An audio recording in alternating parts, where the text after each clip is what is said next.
Maybe I made a mistake, I don't know.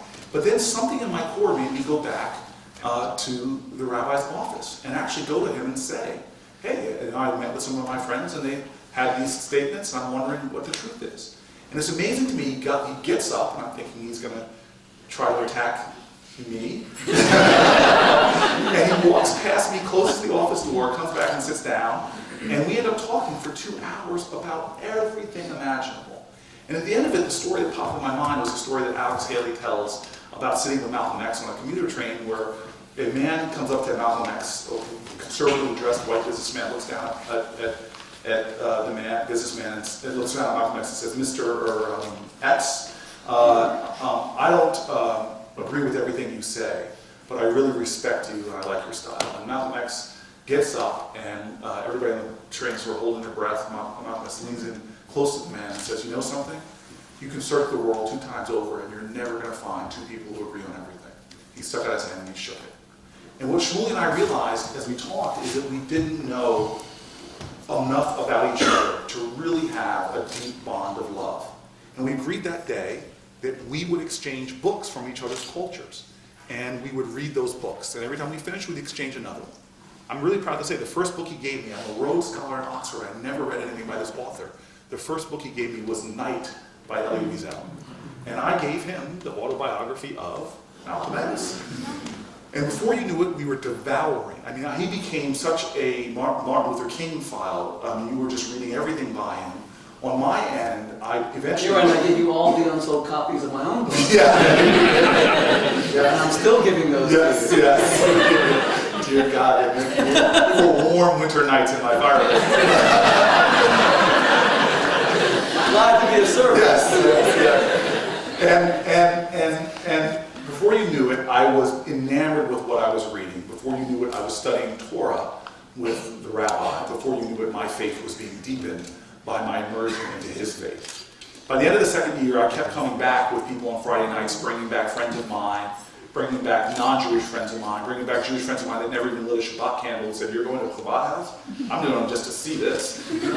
Before you knew it, the society grew and grew and grew, like our introducer said, in the kind of direction. Became the 2nd largest student group on campus. And he asked me at the end of the first year, he said, Cory, I would like for you to be the president of the Oxford L'chaim Society. And I looked at him and I said, Shmuley, I've known for years you were crazy, but now I see you were downright meshuggah. I said, no, and we argued about it and fought about it. And he had about 33 kids at that time in the Boteach, and he won the wrestling match. And I agreed with a Jewish woman to be the co-president of the Oxford L'chaim Society. And I want to end my remarks with just saying simply this, and there's a lot of stories I can tell you. I have learned in my job as mayor that we cannot solve the problems we have alone. There's a great Israeli leader that once said, Jews together are strong, but Jews with other people are invincible. I believe that this nation has not fulfilled its calling, that we are woefully short of dealing with the injustice within our own borders, and that it takes Herculean efforts and a commitment of a community of conviction to do something about that. But if we keep dividing each other along racial, religious, political lines, we will never manifest the strength necessary to advance this nation to its calling. Just a few weeks ago, I was standing in Israel. I was out in the desert. My parents had gone to sleep who I was taking on this trip, and I was standing with 2 Israeli Special Forces guys. And they had taken me out to the desert, made me a little worried. I hadn't told anybody where I was going. I didn't know if this is what they did to the Goyim on trips to Israel. But they took me up to a plateau to show me Mount Nebo. And they said, Mayor, that's Mount Nebo. And I didn't remember it, I'm sorry, I don't know my Bible as well as Shmuley does. But they said that's where Moses came to see the Promised Land. He knew he couldn't go there. And I knew what the Parsha reading was for the week. I'm one of those random Christians that knows the Parsha of the week usually. And the Parsha that week was about Joseph being thrown into the well. And some of you know that Parsha. There's a very famous quote, here cometh the dreamer, let us slay him and see what becomes of his dreams.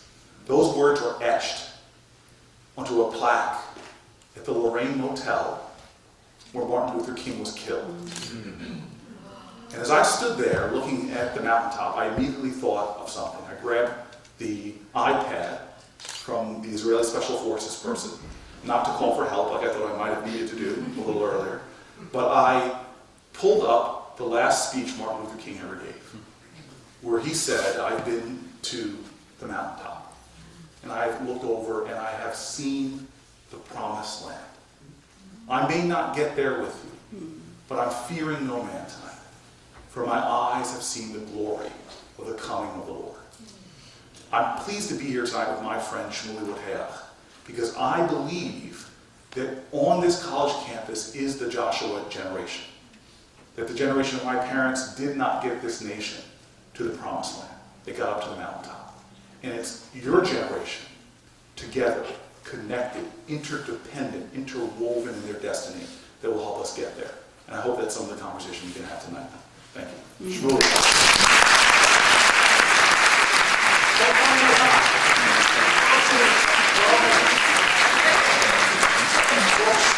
I said 5 to 7 minutes. I kept it under. You meant 5 plus 7 minutes.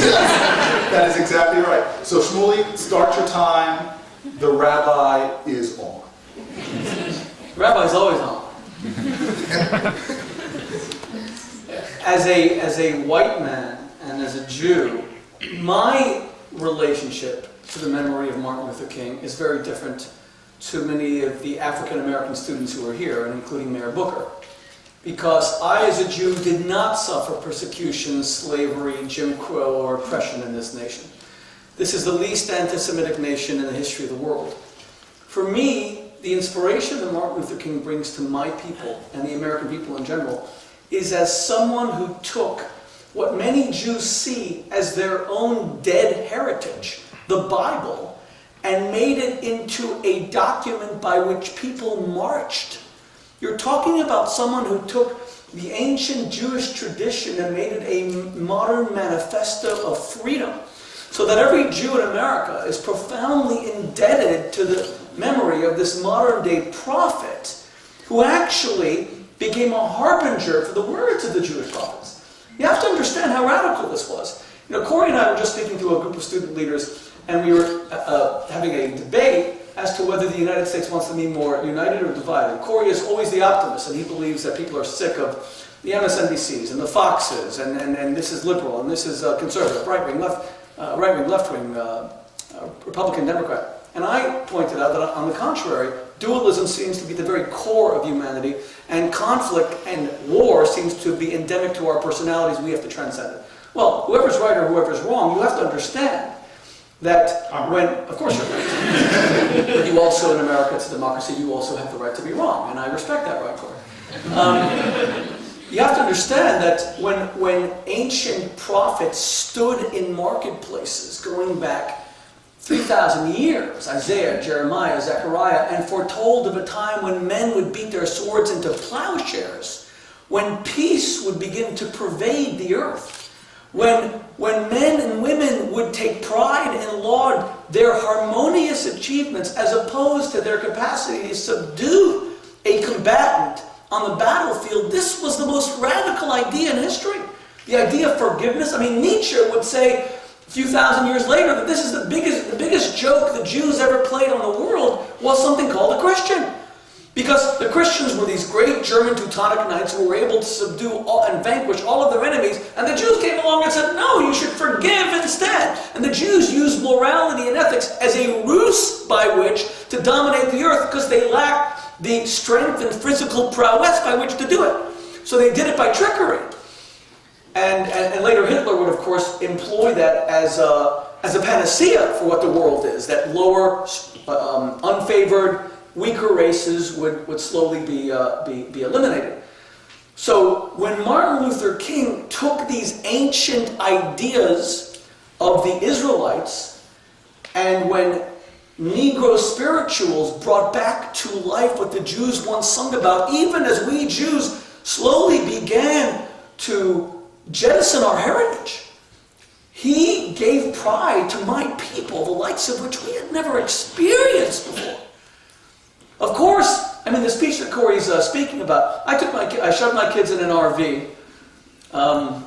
If you ever want to know what purgatory is, or hell on earth, shove 9 kids in a tin can called an RV.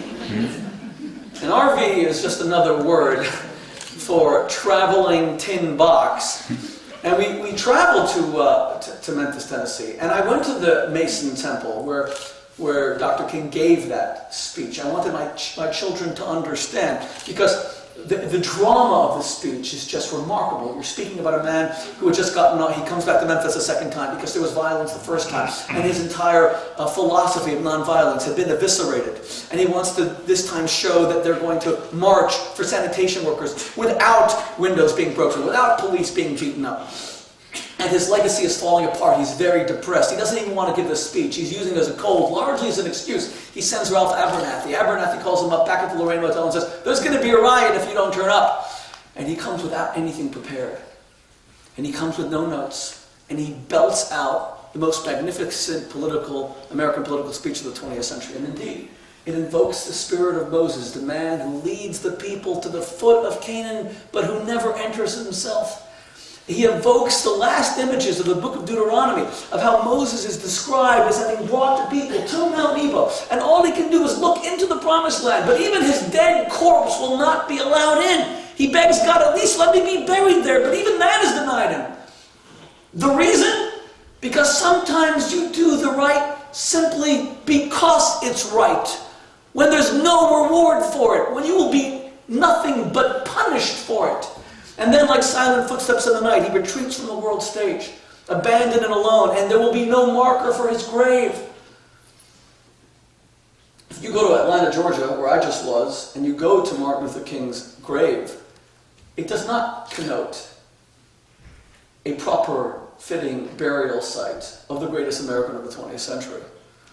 It just does not befit who he is, and it's very Moses-like in that regard. And the lesson that I learned from the ability to do the right because it's right, even when you are punished for it, you suffer for it, that there's never any. And all the great prophets, that's the way they live. Abraham Lincoln, April 14th, 1865, he has just experienced the surrender of Grant at Appomattox Courthouse. Finally, this hellish war is over. He's the most hated man in the North and the South. And what is his reward? A bullet to the head. Martin Luther King not only never saw the first black president, he never saw the total dismantling of segregation either. But what I've learned, and this is what I speak about, the mutual enrichment of our traditions, the ability for people to go beyond tolerance, to go beyond putting up with difference and actually feeling enriched by difference. There was one great lesson that I learned from Mayor Booker that I would like to share, and then my 17 minutes are over.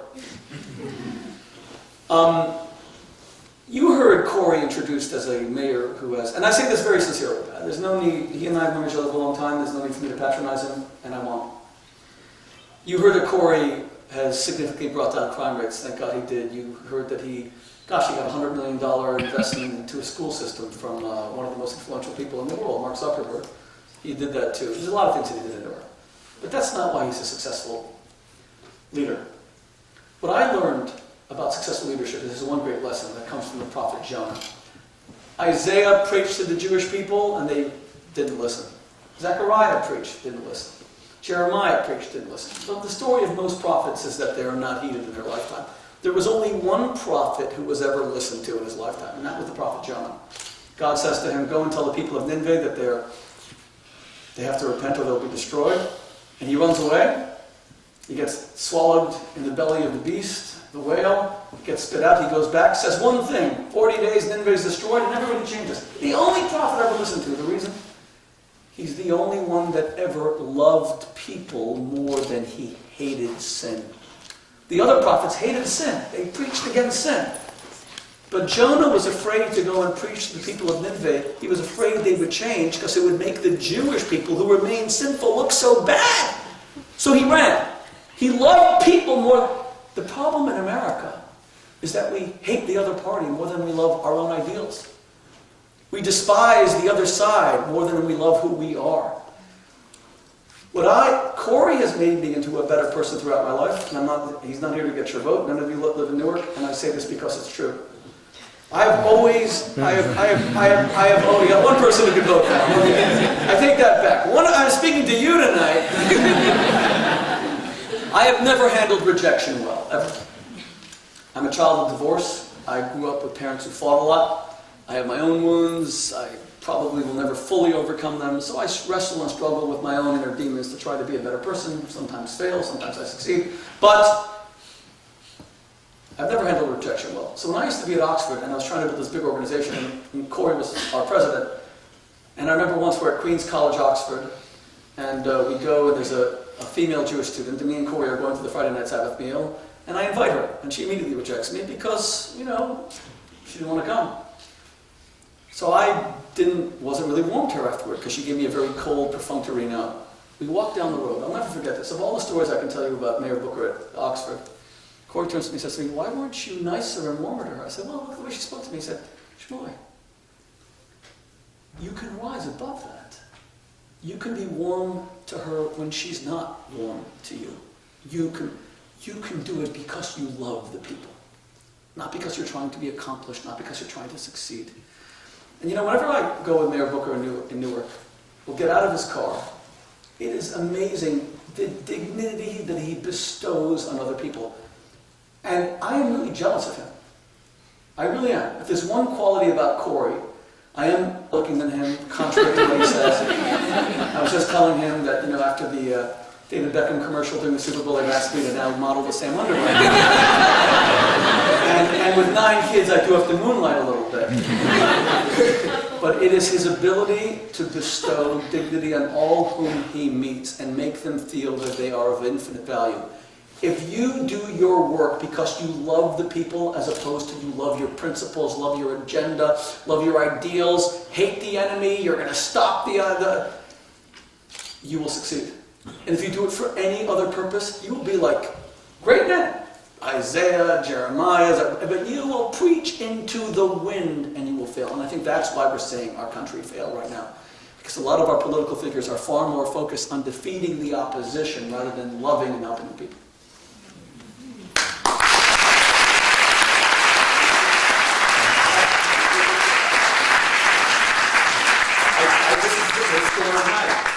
You beat me by 60 seconds. I'm blown away. It's when I mentioned the underwear thing, the image that was in your mind at that moment. All right, my rebuttal. First of all, Shmuley and I disagree a lot. And you have to understand, he wrote some of his best-selling books while he was at Oxford. We're about 2 years apart in age. And just the fact that this 24-year-old is writing an international bestseller called Kosher Sex. And this is what I can learn when you are friends with Shmuley, is when he starts writing books about sex and relationships, is do not tell him about your own life. Because an Orthodox rabbi who really hasn't had that many relationships, who got married at 13, 14, and to an incredible That's when I wrote my first encyclopedia. Yes. So he would put me in his books, and of course he would protect my identity. He'd say, "My friend Cornelius, who was mayor of Newark, Delaware." Shmuley and I debated issues, and that was some of the joy at Oxford, is you get a lot of great students around who would talk about the issues that were important of the day. And the power of Shmuley, I have to say, is always being able to root them to our highest spiritual aspirations and our ideals. And one of the things I'm really in love, we had this conversation on the plane today about loving Jewish people, but also, are you in love with Judaism? Do you love Christian people, or are you in love with the ideals of Christianity? And I fell in love with Judaism because of some of its core values. And one of the things I loved about it, this is how Shmuley is, because we've had some debates over the issues of justice, of forgiveness, and the like. The wonderful thing I like about Judaism is some of the greatest patriarchs of Judaism, as well as Islam and Christianity, were all about creating a just world. That was their focus. Imagine the audacity or the chutzpah of a religion, where its figures argue with God. Think about this. When Abraham was given the blessing, the two principles in that story, number one, he's injured, self-inflicted wound, circumcision. Let me just get my knife. And you didn't think we'd go there tonight, did you? I think by now they have no expectations. Circumcision size. The first principle, remember, before he gets the blessing, he sees strangers, not fellow Jews, not from his tribes, from his family. He sees strangers coming, approaching. And he doesn't wait for them to approach. He gets up, and the Torah says he runs to them in pain to greet strangers. So the first ideal that's being celebrated by the father of three faiths is kindness and goodness to others. Chesed in Judaism, agape, as the king would say, that kind of love. The second principle that I find from that is when these angels now they bestow upon him blessings, his wife laughs, like, I'm going to have kids. Then they say, okay, we're going to go down here and destroy the city, which is a mayor that is something that resonates with me. But then this guy has the audacity to argue with God, to start fighting with God. Think about Moses and the story of Moses. When he comes down, they're worshiping the golden calf, God says, okay, I'm going to destroy these people and give some other people worship. And Moses utters those words, Ma'acheni nami sifreka, which if you destroy these people, then erase me from your book. And so it is this kind of audacity that the ideals of this religion is not about blind supplication before God. It is about the commandment from Micah, or what, O Lord, you want from the people of Israel. To practice justice. To do justice. Hate sin, love God, but do justice. And walk humbly with your God. Right. And so for me, this is, as we hear tonight to talk about actually creating social change, this is what frustrates me as a mayor of a city, is I'm now hope unhinged. I've been in this job for 6 years now, and people said it would grind down my optimism, I'd be a less hopeful person. I'm now a believer that there is nothing we cannot do as a people in this country. It is no longer a matter of can we, it is a matter of do we have the collective will. Will we? There's not a problem we cannot solve. And so it comes down to King's profound words when he said we will have to repent in our day and age, not for the violent actions and vitriolic words of the bad people, but the appalling silence and inaction of the good people. And what I'm seeing from our relationship in those days beginning in Oxford, that the real challenge for us as a people is not about what the other person's doing, not about their faith, is do we have the courage to live our authentic truth, to be who we say we are. I'm not interested in what you have to preach or teach. I'm not interested in what you have to tell or sell. I want to know how you live and how you give. I want to know how you manifest your best values. And so this is the beauty of my friendship with Shmuley, is we both know within our imperfections that that is ultimately the most important struggle in our lives, is can we be who we say we are?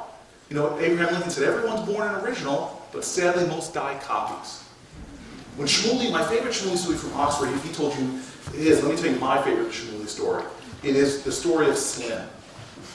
And Shmuley is notoriously late. I mean, we would be all there waiting for him. At Jewish time, I'm early, to be honest.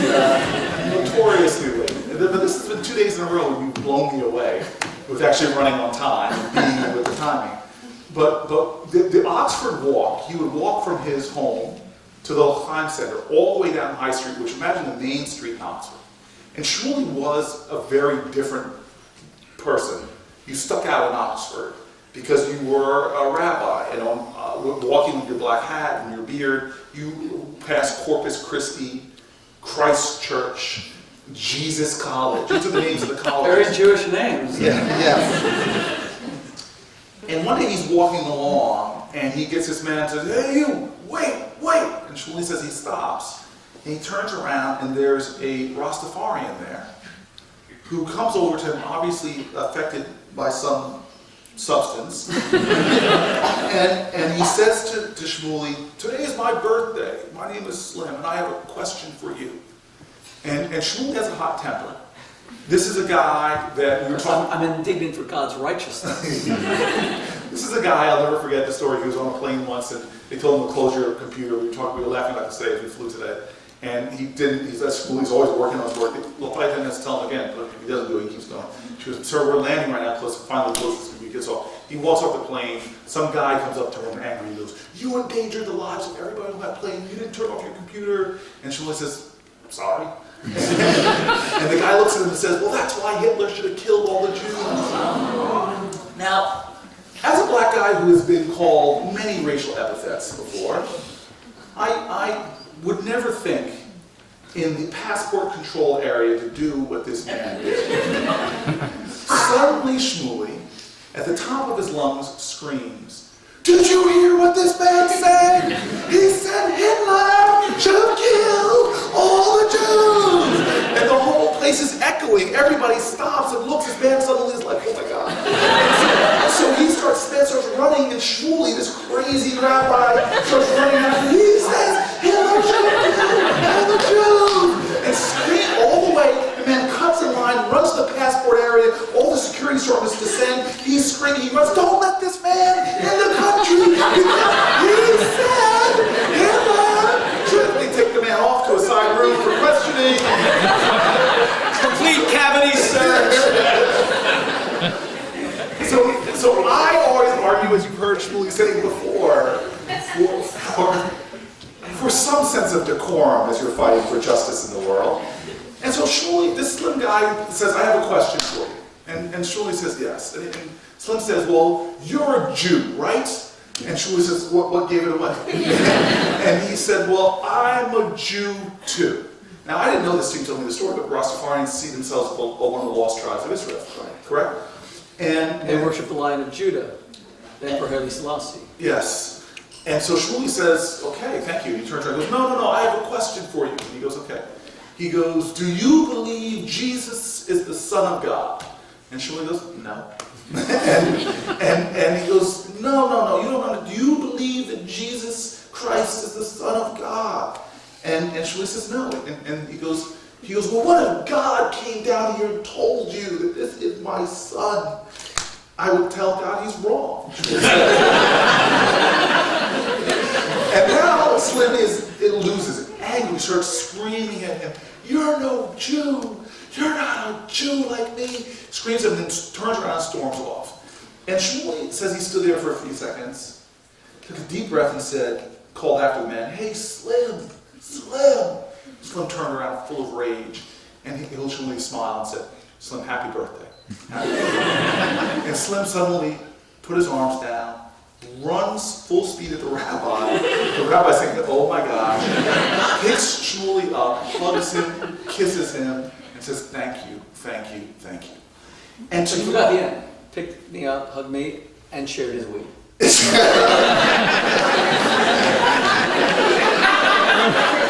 I was grateful for because it was a Sabbath I had none on. And so my message, sort of pulling from Jewish thought, what I believe is the Christian tradition, I grew up in the black church, is that at the end you cannot control the circumstances that you encounter in life.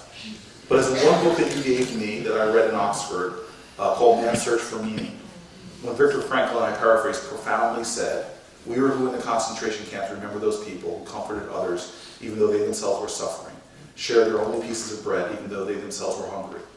There is a testimony to the greatest of all human freedoms, that you can take everything away from a person except for their ability to choose their attitude in any given set of circumstances.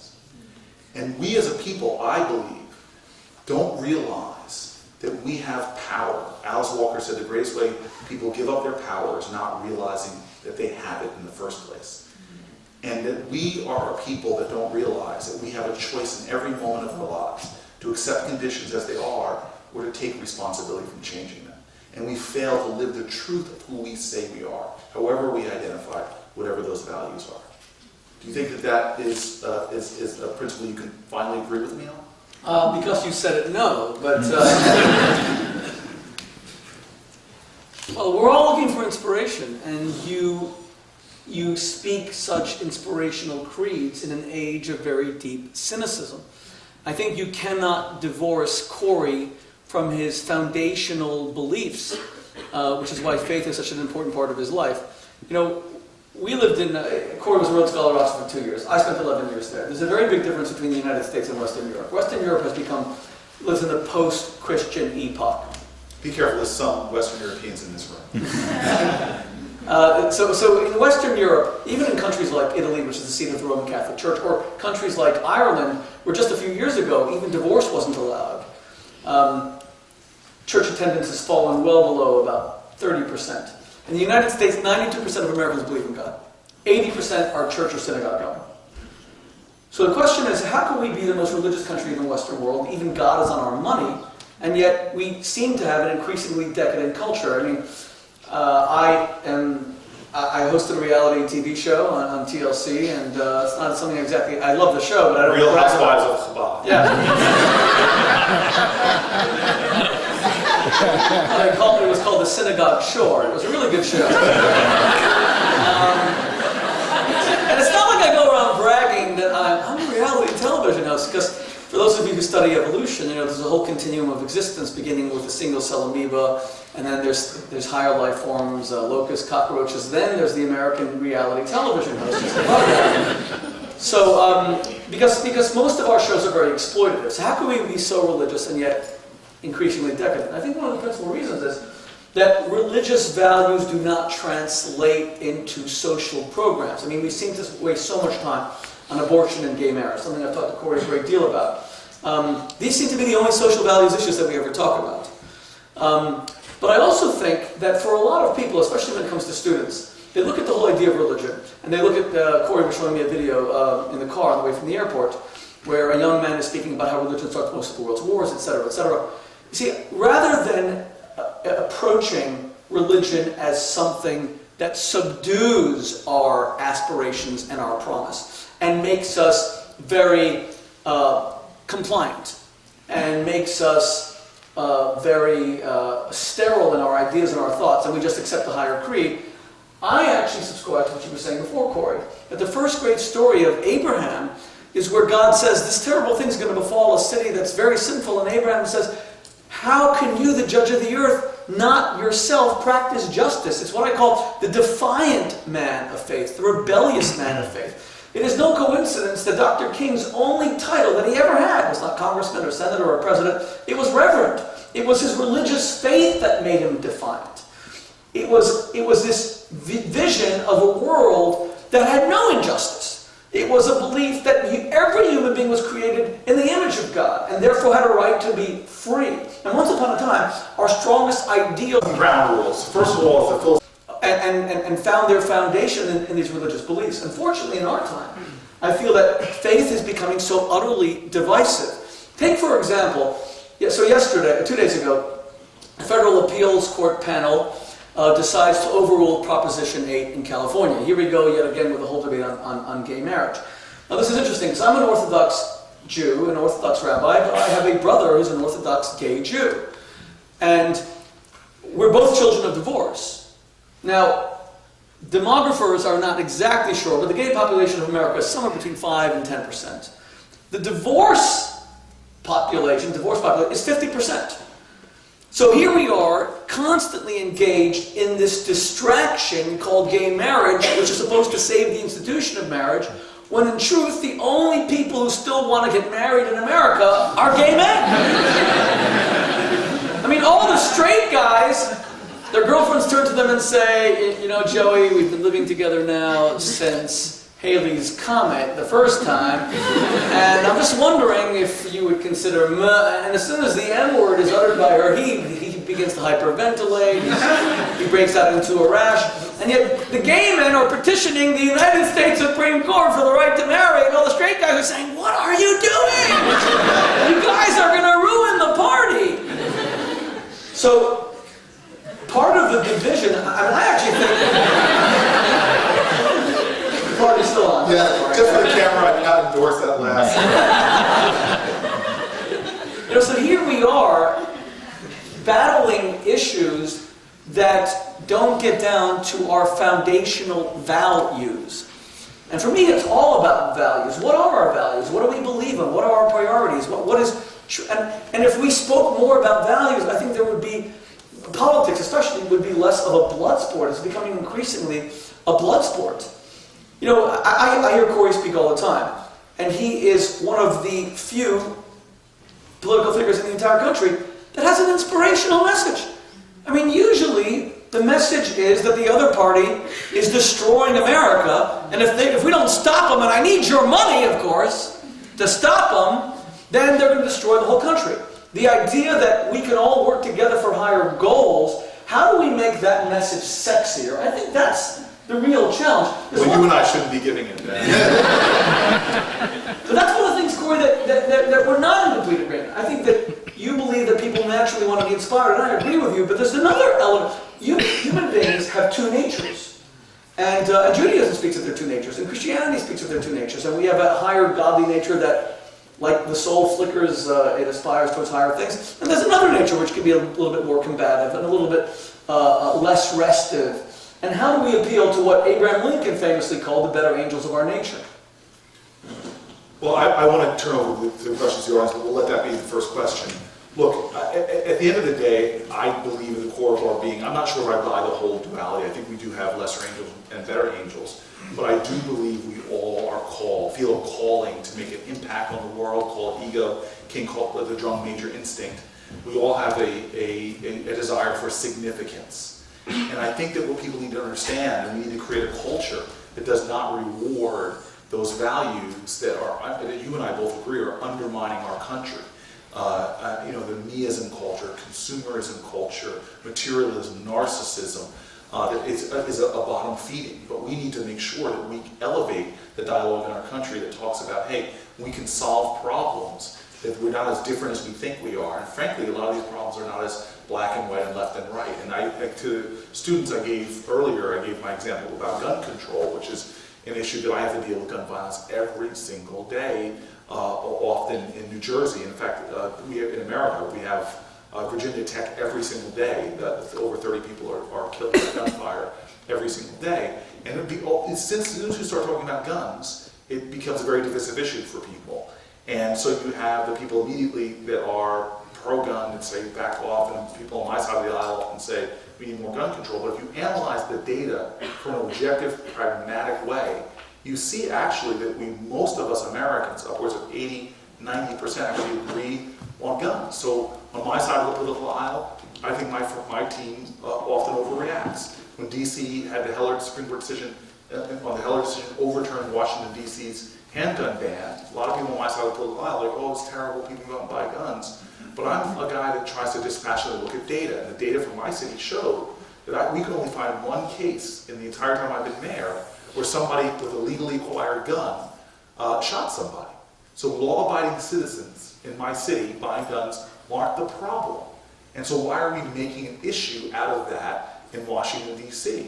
On the other side of the aisle, we in a coalition of mayors around the country, we use a Republican pollster to poll gun owners to ask them simple questions like, would you be in favor of changing these set of laws? Now those set of laws would actually tightly constrict the flow of illegal weapons into our city. And some of those laws are things that I'm sure I would get 99 out of 100 people here to agree on. So if somebody in this room who was a rabbi had made terroristic threats in the middle of the courtyard in this campus. I apologize for that, Cory. You said you wouldn't bring it up anymore. Yes. Saying I'm going to kill so-and-so and so-and-so, and he was put on the no-fly list. Do you know somebody with a temporary restraining order on the no-fly list in the United States of America because they're perceived to be a threat to our country can still go down to a gun show in the South and buy a truckload full of weapons? And we have laws that say that if you're a gun retailer and you get shut down by the ATF for not doing background checks and selling guns to criminals, you can then take your entire inventory and sell it to whoever you want, not doing a background check. We have a lot of absurd laws that make it very easy for gun runners to get their hands on weapons and go up the pipeline. And so you poll gun owners, and 95% will say to many of these, yeah, we agree those laws should be changed. but yet we don't see action from our political system. And so I'm a part of a growing segment, I think, of our population that's sick and tired of partisanship for partisanship's sake. They're sick and tired of us creating an enemy-oriented dialogue, where depending on which cable station you appeal to, it's all about how bad the other side is. I believe no side on our political spectrum has a monopoly on good ideas. And that if we as a society start selecting for good ideas, for pragmatism, for problem solving, and not for party, that we'll be moving a lot further ahead. And ultimately, that's what I think our country more and more hungers for. This is the first time in American history that the plurality of Americans identify as independents and not as Republicans Democrats. And that's even more so of a trend for the millennials that are in college today. Yeah, but the question is, if they are identifying as independents, is it because they don't feel any strong gravitational pull to one of the parties, or is it because they're just very cynical about the parties, or they're not as interested politically? Because one of the problems we have is, see, Cory, everything you're saying is predicated on a very important belief, and that is that centrism, or let's call it goodness, people who aspire to something higher and that want to transcend the different wings of the political conversation, can be just as interesting as the blood sport of two extremes fighting each other. And yet, Hollywood doesn't show that. Virtually every movie, the best movies are, War Horse. It's about dysfunctional relationships. I try to save marriages. Can anyone here think of a single functional family portrayed in a non-comedic setting on American television? Of the 1,000 channels we have, can anyone think of one? The Simpsons? Oh, sorry. Yes. Yeah, they're extremely functional. Friday Night Lights. Yeah. See, Shmuley, So we got one. the audience is on my side. We got one. So you're saying that the media... He can't watch on Friday nights. Yeah. They don't watch on Friday nights, yes. Yeah, why? And that's an anti-Semitic show. Because they consciously exclude the Jews. But the point is that dysfunction is being celebrated. In fact, there was an outstanding... Charles Murray just published his book. Can someone remember? Last week it came out. It was reviewed in the New York Times. It was reviewed in the Wall Street Journal. David Brooks called it the most important book that will be published in 2012. Anyway, and it's a study of white Americans because he didn't want to get into racial arguments. And it's all about how the people who succeed in America have intact families. And they focus on education. And they've gone back to what he calls the four principles of the four most important American values of industriousness and religion, community. Whether you agree or not, the conclusion of the Wall Street Journal's review was fascinating. He said that the cultural elites in America who program TV, who buy these shows, and I've been in pitch meetings constantly, pitching show ideas. He said they have to take responsibility to put something healthy on TV occasionally. And I quickly sent it to all of the commissioning editors I know, people who did buy shows in the past, like Shalom Alom. But Shalom Alom aired for 2 seasons on TLC. I went around the country helping families in crisis, whether it was ADHD, whether it was blended families, infidelity, divorce, eating disorders, girls who were fighting for their lives with eating disorders. And we had pretty good ratings. It was actually a good show. Thank you. It was very good. Thank you. Wow. That's the first time. Cory, did you start drinking tonight? And yet, at that time, TLC, which is I'm very indebted to them. It's a phenomenal channel, but they took the decision at that time. They wanted to be a bit more Bravo-like. They wanted things that are, more in your face, etc. And we had high drama on the shows. Now, if you don't have 4 heads, and you're accused of assault and battery, you can barely get on television. It's gone so much in that direction. So we also have to. So what I'm saying, Cory, is the functional has to be interesting. I use this example with you. We're going to go to questions, Shmuel. But I think that one of the most powerful TV shows in my generation was the Oprah Winfrey Show. And Right. it shows that I think there is a hunger for that level of uniting spiritualism. Sure, but what Oprah understood, you see, when you sit around in television pitch meetings, it's very interesting. Yes. Everybody always wants to decipher the secret of Oprah's success. It is the most talked about thing in television pitch meetings, and no one's ever gotten their handle on it. My opinion always was, and you know Oprah, and I was one of her Oprah and friends on her radio network. I think what Oprah did, speaking about Viktor Frankl and Man's Search for Meaning, she was able to feel and touch the existential void on the part of mostly white, middle-class American women who were mostly stay-at-home moms, for the most part, who want a purpose-lived life. Disagree. Well, that's what the demographics show. Well, let me explain. And I'm not saying that's a good beginning, and it is true. But let me. I agree. Let me say it for the record. I agree. I agree that Oprah demonstrated that if you have a positive message, you can not only be successful, you could be the most successful. But you need that foundation of viewers who are prepared to put down the dysfunction and embrace something very functional. So how many people here have a Facebook account? Or how many people here are on Twitter? How many people here follow me on Twitter? No, I'm joking. So this is where your generation is now about to make a massive leap forward. And all my friends in the tech world know it's about to happen. All my friends in the TV world know it's about to happen. I talked to the head of a major network who was telling me he's advertising less and less in traditional means and knows he needs to focus it on social media. Because what's happening is the disintermediation. You don't need a television show. How many people here have ever heard The Annoying Orange? The Annoying Orange? Okay, you study too much. How many people have heard of Fred? Fred. My friend Fred brought us here. Fred brought us to. You should never raise your hand. Yeah. Many of the shows we're seeing on TV now get life on the internet first. I showed him, has anybody heard of this guy? He's got 18 million views on YouTube views, Christian, who says Christianity is not, I hate religion. Some of you guys are shaking your heads up and down, right? 18 million views this guy's got. A lot of people here have seen it.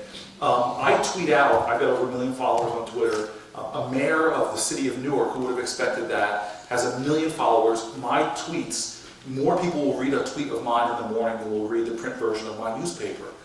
And so what I'm saying is, why did that video go viral? Why are people following me on Twitter? Why are the Facebook connections now becoming so powerful that if Bank of America wants to raise their rates, it lasts for a few days before the power of the people do something about that.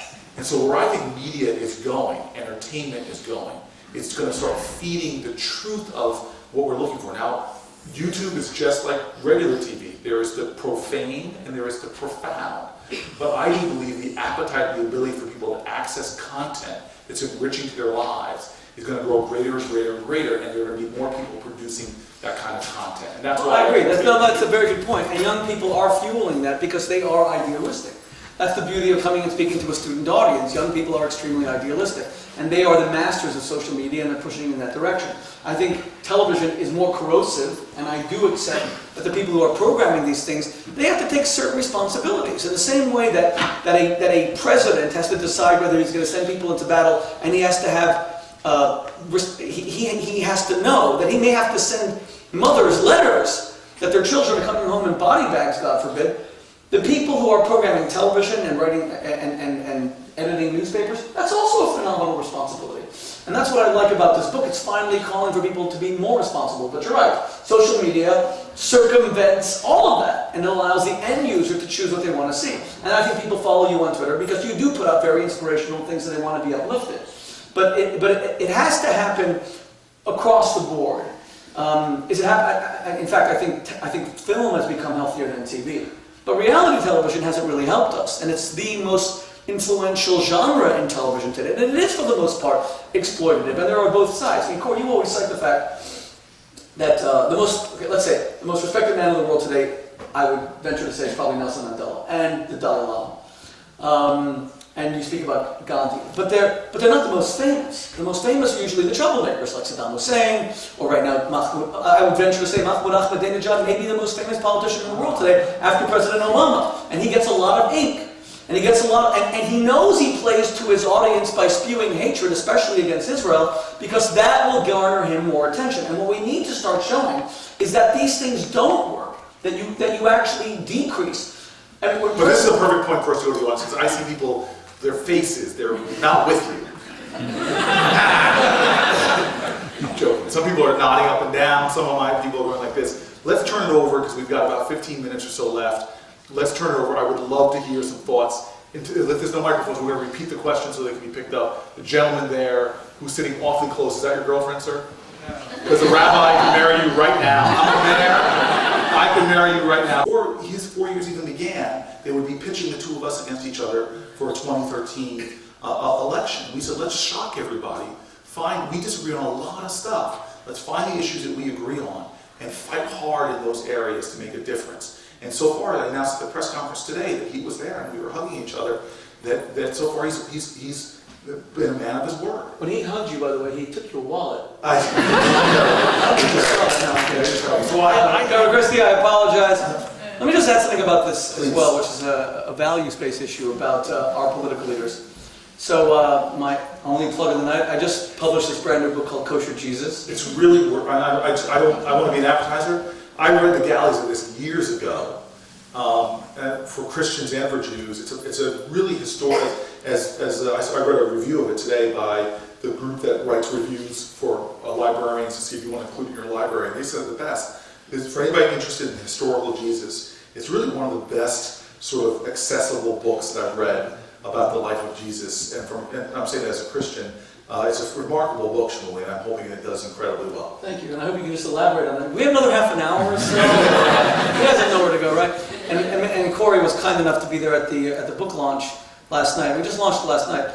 But I'm being asked a great deal why Christians would want to explore the Jewishness of Jesus, the humanity of Jesus. And I think it has direct bearing on the political theater. Because, you see, the Council of Nicaea decided in the 4th century that Jesus was both fully divine and fully human. Now, Christians embrace the fully divine part.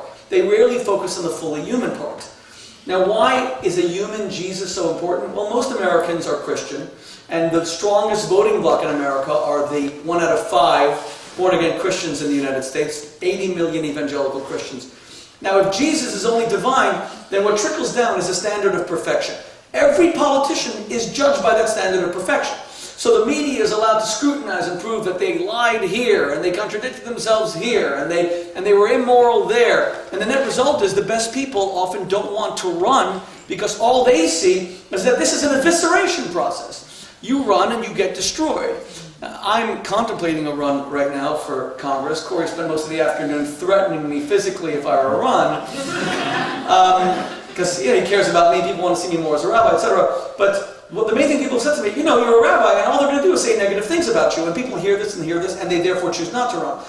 And what we've done is we've created, and I'm going to talk about this at length tomorrow at Hillel, God willing, tomorrow night, it's the advertised speech. We've created what I call the tyranny of perfection. The tyranny of perfection. President Barack Obama is a very talented man. Whether you're a Republican or a Democrat, you can't deny his rhetorical skills. He's an exemplary father, and I'm a Republican, I'll tell you, he's an exemplary father, he's an exemplary husband. His personal story couldn't be more inspiring, it's incredible. But one of the major criticisms he faces, even from his supporters, is that he's too perfect, which is very interesting. They occasionally say, show us a flaw. Speak without a teleprompter occasionally. We want to see your humanity. Bill Clinton leaves the White House after being impeached over whether it was a political battle or personal affairs, whatever you want to call it, and he leaves with a 64% approval rating because Americans actually are waiting for the guy who wrestles with his nature even as he falls to be a little bit better. And I think this is one of the things that Jewish values can be utilized to inject into the American body politic. Let's leave the perfection of Christ for a moment and embrace more of the humanity of Jesus. The word Israel means he who wrestles with God, he who struggles with God. We need more people who wrestle and struggle. I wish the politicians could tell the truth about their failures without being called a hypocrite. Because hypocrisy is not where you say one thing and practice another. That's called inconsistency. Hypocrisy is where you say one thing and don't believe it even as you're saying it, because you're saying it for public consumption. Does anyone here believe for one moment that Bill Clinton, whose father died before he was born, tripped after a car accident, survives it, and drowns in 4 inches of water? And then he has to, his mother remarries, and he has to pull his stepfather away from using a lead pipe on his mother. Does anyone here believe that Bill Clinton doesn't believe in marriage? Does anyone here believe he doesn't believe in the sacredness of a vow, of a commitment, of his daughter? Of course he does. He just didn't always summon, and I'm not excusing it, the willpower to live up to those commitments. But he believed it. The hypocrite is someone who doesn't believe it, who says, I'll pretend all this stuff just to get elected. And having the wrong definition of hypocrisy has made everybody a hypocrite, so that we don't believe in anyone. Let me just tell you something. Christopher Hitchens became a friend after our many debates, and he was the world's most famous atheist, and he was the greatest debater in the world. And he was America's greatest writer as well. And he died 2 months ago. And I wrote an obituary. I miss him very much. In his book, God is Not Great, he actually says, he speaks about Martin Luther King. And he says that the night before Martin Luther King died, he was with another woman at the Lorraine Motel. And that woman, the next day, they had to hide her in an ambulance, etc., because she was lamenting his death. Here you have foremost American prophet, who restores America to its founding ideals, who purged America of this hatred, and yet, look at this glaring imperfection. When Ralph Abernathy later goes and reveals King's affairs, he's cut out of the whole civil rights movement. You barely hear about Abernathy today, even though he was King's partner in every way. They shared a room at the Lorraine Motel. They were the best of friends. And why? Because people want perfection. When I heard about King's imperfections, strangely enough, I actually respected him more. You mean the man who stood up to Bull Connor was actually human? You mean he was afraid and he had to overcome his fear? You mean his greatness wasn't intuitive? It wasn't congenital? He had to actually work on his character to stand up to this monstrous injustice? Human failings are not a source of weakness. Overcoming them is our greatest form of strength. And I wish that we had more people entering the political arena, shortcomings included, so that we would have a more human leadership.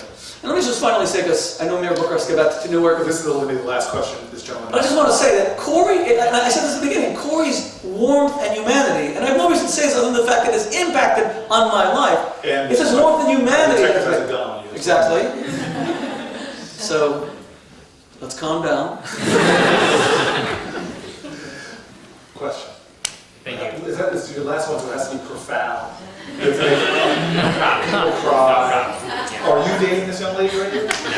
Do you know who she is? We've met. All right, she looks like a very nice person. You guys should get to know each other. You're like Cupid. You want to have a little diaper and now. I'm trying to get these young men a better college experience than I have. You know Go ahead.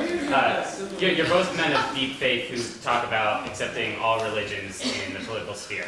And to me, one of the deep paradoxes in America is the secular nature of our law, and coupled with the fact that surveys repeatedly show that a very small percentage of Americans would be willing to vote for an atheist for public office. Do you think that America has a problem with atheism, and what do you see as the future of atheism in our politics? So for you in the back, he asked about, the surveys show that very few people would be willing to vote for an atheist running for office. What is our view of atheism and its role in our politics? Did I get that right? Yeah, go ahead.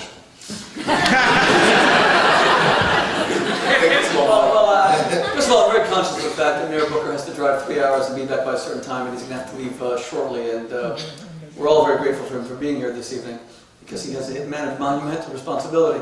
So I will answer with a little story. There was a great rabbi who lived in Russia about 250 years ago. His name was Rabbi Zusha from the town of Anatoly.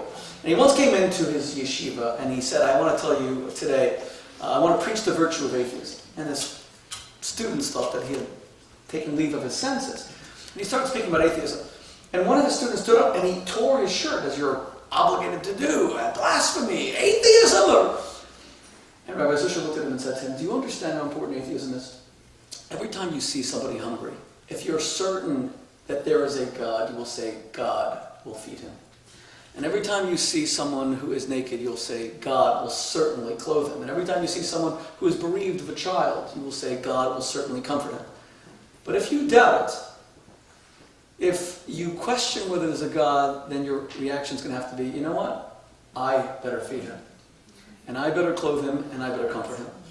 I think we need healthy, but not cynical, atheists who challenge religious success. I'm a great believer in religion, but I'm not blind to religious fanaticism. Look, I just published this book, Kosher Jesus. I've been under vicious attack for 4 weeks from people who haven't even read the book, who say they're trying to protect whether the Jewish faith or the Christian faith. Religion is a very powerful tool, and it can easily be abused, and it has been. And unless we have healthy skeptics who question it, to whom we have to defend it rationally, that's why I agreed. I debated Richard Dawkins. I remember, Cory must remember, we started the science religion debates. I actually know one of the people who got Richard Dawkins involved in the whole science debate because he loved technology. And I was an American rabbi living in England. And in England, all the computers, they're about 40 years behind what we get in the States. So I called him up one day and I said, I got to show you this new 24-bit scanner I got. I brought it to him. I said, and he loved it. I said, I'll give you one if you do this new debate I'm doing on science and religion. And he was always very nice to me. We were very good friends. Let alone Hitchens, who was an incredible man. Of course atheism plays its role. In fact, I commend President Obama that in his inaugural speech he spoke about people without faith and said how they have to be part of the American body politic. Okay, thanks, Shmuley. So, look, I cannot, I react against intolerance. And I just get very frustrated when I encounter it in any way, shape, or form.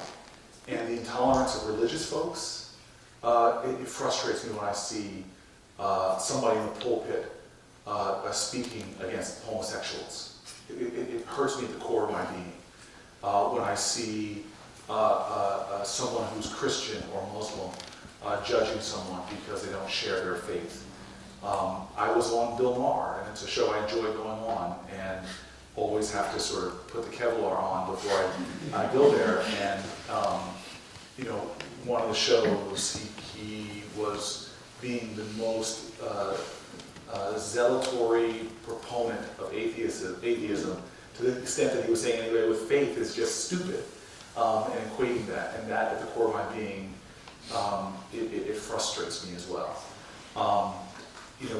There's an old saying that, to paraphrase Emerson, that only which we have within can we see without. If we see no angels, it's because we harbor none. And what I worry about is a politics in America that is far more about what you say than who you are.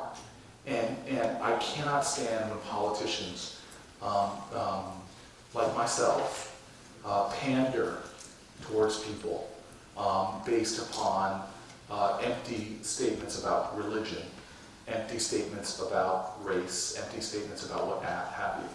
Shmuley and I were talking, we were doing our Torah study on a plane. In the back of a plane, people around us must have thought, who is this black and Jewish guy sitting there? And Shmuley had a Christian Bible, because this week's Torah portion is about the 10 Commandments. And he had a Christian Bible, and I was finding it fascinating, even though I was tired as anything, is I never knew, really, that there's a different count of the commandments between the way the Christians count the commandments and the way the Jews count the commandments. They're the same commandments. And we were discussing what one pillar was versus another. Really fascinating conversation, which we had time to go over, which you all could have heard. Because I told him right before we got in the car to meet Fred that he's probably one of the best one-on-one teachers of the Torah I've ever encountered in my life. And I've had the privilege of knowing some pretty great rabbis. But I bring this up because there is one of them that just stuck in my craw, because all these people who profess to be Christians break this commandment in politics all the time, which is thou shalt not bear false witness against thy neighbor. Have you seen some of these attack ads? Talk about bearing false witness against the neighbor. So I dream of a politics that judges its people in the sphere less on those shallow, narrow labels that are easy for us to wrap ourselves in, and judge far more in the depth and the truth of who we are. And with that, let me end on sort of this just simple point. That mentor of mine, in the very first moment in Newark, evoked Emerson in her own sort of way. And I'll never forget, I was a student. I was a student at Yale, and I came to her as if I was riding on a white horse. I was coming to help Newark. And I knocked on her door and said, I'm here to help you. And she's like, looked at me like I was crazy, and she said, you want to help me? And she says, okay, follow me if you want to help me. And I said, okay. She takes me down to the lobby of Brick Towers, through the lobby, through the courtyard, into the middle of the street. And this moment, which I talk about so often, which was one of those life-changing moments, She says to me, tell me what you see around you. And I said, well, I see a abandoned building, abandoned lots, graffiti, just describe the neighborhood. And because it was a weird request, and she insisted I tell her what I saw. And then she said, you could never help me. And she turns around and storms away from me. And I stop her on the side of the road, and I say, what are you talking about? And she said to me, she goes, boy, you need to understand something, that the world you see outside of you will always be a reflection of what's inside of you. If you see problems, darkness, despair, that's all there's ever going to be. But if you see hope, every time you open your eyes stubbornly, you see possibilities, you see opportunity, you see love, you see the face of God. She goes, then you can be someone who helps me. And she left me there on the side of the road, looking down at my feet, saying to myself, okay, grasshopper, thus ended the lesson. And so, I don't care. I'm a Christian who believes that my access to the divine is through Jesus Christ. But I don't care, this might sound like blasphemy for a Christian to say, what you profess with your mouth. I don't care. I want to see how you live your life. If you condemn somebody because they're gay, if you condemn somebody because they're Jewish, if you think you're nobler or holier than someone because they don't pray like you, to me that is the most irreligious thing that you could ever do. And me, I think it's a betrayal of the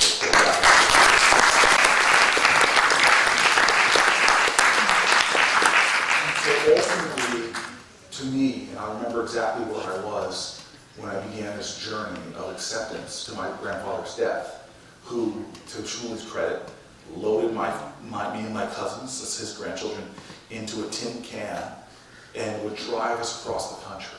Here is a black man born in the deep South to a single mother, born in every challenging circumstances, and lived a Horatio Alger story, was a teacher, worked assembly lines, and was my hero.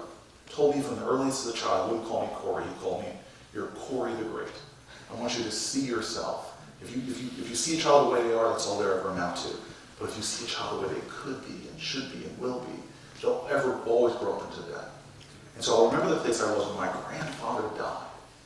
And I'll never forget my last conversation with him. He was just battling prostate cancer for the third or fourth time. And he said something to me in the last moments that I talked to him as I was leaving. And he was emaciated. This was a big man, was somehow emaciated. And he said to me, I love you and I love your kids and I love your grandkids. And I'm looking at him like, I'm single. I don't have any kids. And I thought that he was just delirious and whatever. So weeks later, in March of 2002, I'm driving down 18th Avenue in New York, and I get a call from a relative that says, call your grandmother, your granddad's dead. And I didn't do what I was told. I pulled up the side of the road, and I just wept. And I remember at that moment, a few things struck me. One was his last words to me when he was living. And I suddenly realized what this guy was all about. You know, maybe he wasn't confused, maybe he was, maybe I'm just trying to push some meaning into those last words. But I believe he lived a life where he loved me so much that he loved generations yet unborn. That he loved my children, that he loved my grandchildren. A friend of mine who was an astrophysicist around this time told me that the stars we look at in the sky are millions of light years away. And many of them could have died out a long time, but we're still seeing their light and energy that will go on in perpetuity, will go on forever. And he said to me, your grandfather was just like that star. He may go, but his light will go on forever. And so my worry is, and my hope is... By the way, that's a beautiful way of interpreting a famous thing in the Bible. You just helped me a great deal. Because the Talmud famously says, when it comes to the patriarch Jacob, it says that Abraham died, Isaac died, but when Jacob, it doesn't say he died, it says, it doesn't use that expression. So the Talmud says Jacob never died, and it's always perplexed people for 2,000 years. Wow. Well, my hope for all of us... Because Cory has just solved an ancient Talmudic riddle. My hope for all of us is that Where's the beard, man? I need to grow it. I need to grow some hair on my head first. is that we all make a choice in every moment of our lives to be brilliant, to be light, to be fire, and not to dim ourselves, not to be shadows of our truth. And if we live life boldly, courageously, audaciously, in accordance with our values, whatever we say they are, with our highest principles and highest ideals, and we can infuse those into what we do, then we will achieve what so many who wear a religious cloth or who profess themselves to be religious people. We will live lives that truly are divine, and that spirit truly will live for eternity. Amen.